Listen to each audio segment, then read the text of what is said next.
All right, good morning or good evening. So, today we're going to be talking about strengthening the mental wellness on campus. All right, so imagine walking into your counseling center and the next appointment is 3 weeks away. See, I've seen friends struggling with long wait times and under resourced services. Colleges must expand mental health services. Students' well being is at stake. Things we'll go over today are the scope of the problem, the most effective solution, and a call to action. All right, so let's begin by understanding the problem we're facing right now. All right, so the problem is that 60% of students felt overwhelming anxiety and 40% struggled to function, according to the Agency for Healthcare Administration in 2023. The issues are counseling centers are underfunded and not enough staff to meet demand, meaning there are not enough people and not enough money to cover everything. Poor mental health can cause lower grades, dropouts, and serious health risk, as stated by Hunt and Eisenberg in 2010. All right, so why does this problem require action? Well, student demands are rising, meaning more and more people are experiencing anxiety and mental problems that require attention. Mental health is tied to academic success. The worse your mental health, the worse your academic success will be. Delay in care can lead to a crisis, meaning the worse they get, the worse everything around them is going to get, as stated by Watkins and others in 2012. I like to go by the quote, mental health isn't a luxury, it's a necessity. All right, so now that we understand the depth of the problem, let's explore the possible solutions.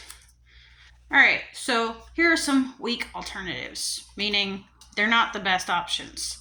So, off-campus therapy. Not many people have a way of traveling, not many people can afford it. Let's see, it's according to Gallagher in 2014. Mental health apps. There are a lot of them. I use one myself, or I did at one point. It wasn't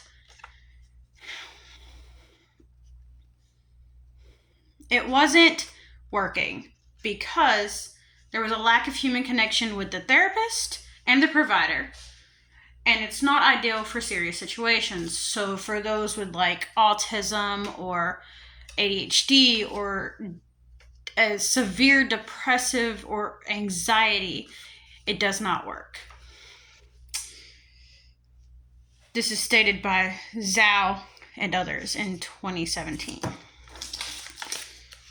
All right, so here are the better approaches, meaning these are the ones that are most likely going to work.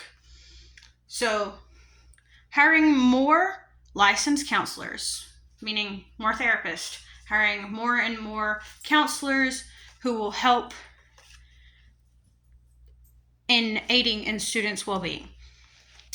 Extending counseling hours. So, let's say most therapy starts at like 8 o'clock in the morning, ends at like 5.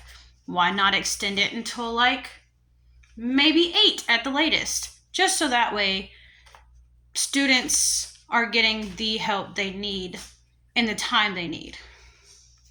In doing so, this can help you gain a better access and a prevention culture. And it can also improve academic success and retention, according to Limpson and others in 2019.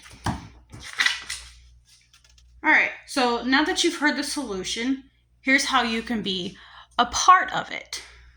a part of the change. So I'm asking you to sign the petition for more funding and staff. There are many other ways to help. You can post the issue to social media like Facebook, YouTube, Snapchat, about any social media app out there. You can post it to it, make people aware of the problem. You can advocate through student government or joining wellness events. So if there's an event going on in town that has to do, like, let's say there's a festival for mental illnesses, fundraiser for mental illnesses, join that. You can help out, see what all needs to be done, and help out in the best way possible. Or the last one, advocating through student government, like student counselor. Let's see, you can be like the like valedictorian or something like that. Someone that students feel okay talking to. You want to be the person they want to talk to. This is all according to the National Alliance on Mental Health. All right, so just to recap, the problem is real and urgent, meaning the more time it sits there and buffers, the worse it's going to get. We need to deal with the problem now. Apps and referrals just aren't enough. Like I said, I've used apps. It didn't work for me. Campus must invest in mental health services. More licensed counselors, better fundraisers for mental health illnesses, for mental wellness.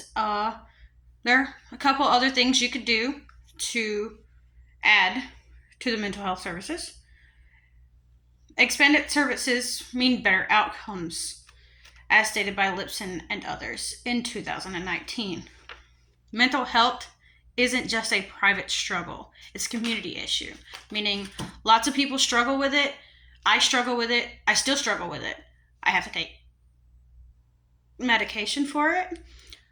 I have anxiety and depression, and I have people who can help me through it. That help helps me get better. But if I didn't have that help, I would be worse off. So we need to strengthen the mental wellness on campus.